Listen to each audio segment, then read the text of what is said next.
હું અત્યારે રંગીલા શહેર રાજકોટમાં છું અને રાજકોટ વાસીઓ બધા જ ખૂબ નારાજ છે, અકળાયેલા છે કે રાજકોટનું તંત્ર એવો નિયમ લઈને આવેલી છે કે હેલ્મેટ કમ્પલસરી, હેલ્મેટ પહેરવું જ જોઈએ, મનુષ્યનું જીવન બચતું હોય તેનાથી મોટું કંઈ નથી. પણ જે સરકાર હેલ્મેટનો કાયદો લાવી રહી છે એને ખરેખર રાજકોટ વાસીઓના, ગુજરાતની જનતાના જીવન બચે એમાં રસ છે? જેવું હોત તો આટલા બધા દારૂ અડ્ડા ના ચાલતા હોત, આટલા જુગાર અડ્ડા ન ચાલતા હોત, આટલા કુટનખાડા રાજકોટ શહેરમાં ન ચાલતા હોત, આટલો દેહ વ્યાપાર ન ચાલતો હોત, રાજકોટ શહેરની અંદર એમડી ડ્રગ્સ ના આવી હોત અને અગ્નિકાંડ જેવી ઘટના ન બની હોત. આ સરકારને મનુષ્યના જીવન બચાવવામાં રસ હોત તો ડીસાની ફેક્ટરીમાં આગ ન લાગી હોત અને હમણાં વડોદરા શહેરમાં બ્રિજ કોલેપ્સ થવાના કારણે, બ્રિજ તૂટવાના કારણે 20 થી વધારે નાગરિકોનું જીવન હુમાયા ન થયું હોત. એટલે બેસિકલી હેલ્મેટની કંપનીઓ જે હેલ્મેટનું મેન્યુફેક્ચરિંગ કરી છે એની ઘણીવાર સાંઠગાંઠ કેટલાક તંત્રના માણસો સાથે હોય છે.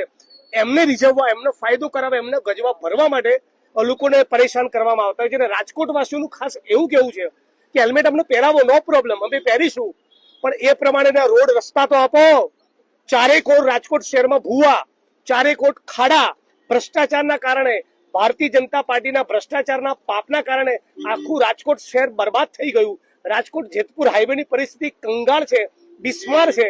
એટલે જેમ લોકોએ કહેલું કે રોડ નહીં તો ટોલ નહીં, એમ રાજકોટ વાસીઓનું આ મુદ્દે પણ કેવું છે કે રોડ નહીં, ખાડા ભૂવા નહીં પુરાય તો લોકોની હેલ્મેટ પહેરવાની તૈયારી નથી.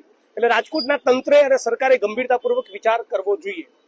બીજી એક બહુ મહત્વની વસ્તુ ખાસ કહેવા માંગુ છું કે આપણા હર્ષ સંઘવીભાઈ ગૃહમંત્રીએ હમણાં રાજકોટ શહેરમાં અગાઉથી મેચ ફિક્સિંગ વાળો અગાઉથી અરજદારોને કહી રાખ્યું કે આવા સવાલ પૂછવાના એવો કન્વિનિયન્ટ સગવડો ધર્મ જેને કહેવાય એવો એક લોક દરબાર રાખ્યો.